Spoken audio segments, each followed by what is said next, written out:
बिहार विधानसभा चुनाव के नतीजों के पहले आरजेडी एमएलसी सुनील सिंह के भड़काऊ भाषण के बाद सियासी पारा हाई हो गया। दरअसल पूरी घटना को सिलसिलेवार तरीके से बताते हैं। बिहार में 2 चरणों में मतदान हो चुका है। 6 और 11 तारीख को 2 चरणों में मतदान हुए। कल यानी 14 तारीख को मतगणना होगी और मतगणना के पहले आरजेडी एमएलसी जो राबड़ी देवी के मुंह बोले भाई हैं, आरजेडी से विधान पार्षद है, उनका एक बयान मीडिया में आने के बाद बवाल मच गया है। और कहीं ना कहीं इस बवाल के बाद, इस बयान के बाद वो लगातार कानून के शिकंजे में आ गए। दरअसल कल नतीजे आएंगे और नतीजे को लेके लगातार जो कल मतगणना होगी उसके पहले ही आरजेडी के एमएलसी सुनील सिंह ने साफ तौर पे कहा कि अगर कल नतीजों में किसी तरह की गड़बड़ी आती है तो बिहार को बांग्लादेश और नेपाल की तरह बना दिया जाएगा।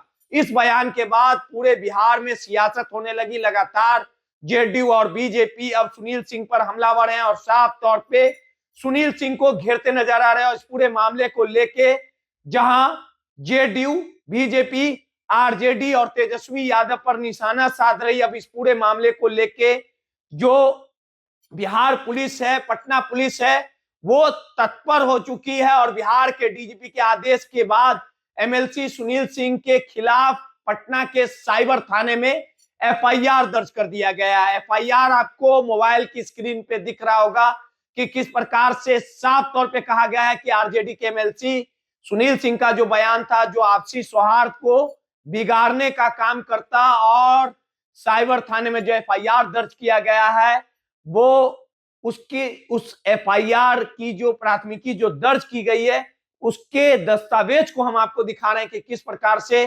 जो एमएलसी सुनील सिंह का जो बयान है वो काफी दुखद है। उन्होंने साफ तौर पे कहा था कि अगर नतीजों में किसी तरह की गड़बड़ी आएगी, तेजस्वी यादव को हराया जाएगा, किसी तरह की साजिश होगी, तो उसके बाद बिहार की स्थिति, बिहार में जो माहौल है वो बांग्लादेश और नेपाल वाला जो हालात कुछ महीने पूर्व बांग्लादेश और नेपाल में देखने को मिले थे, वो हालात बिहार में भी हो सकते हैं।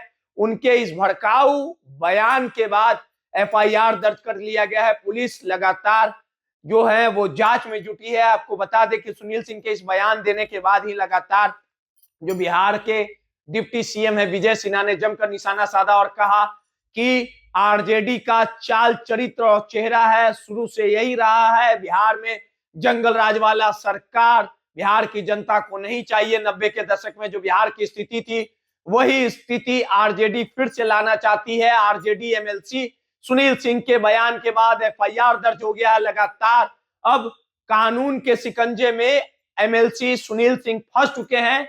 डीजीपी लगातार सख्त नजर आ रही है और डीजीपी ने साफ तौर पे, विनय कुमार ने कहा है कि कल बिहार विधानसभा चुनाव के नतीजे यानी मतगणना होगी और जो भी खलल डालने का काम करेगा या किसी तरह की स्थितियों को बिगाड़ने का काम करेगा उसके खिलाफ कड़ी कार्रवाई की जाएगी। माई पीडीए समाचार के लिए रोहित कुमार की रिपोर्ट।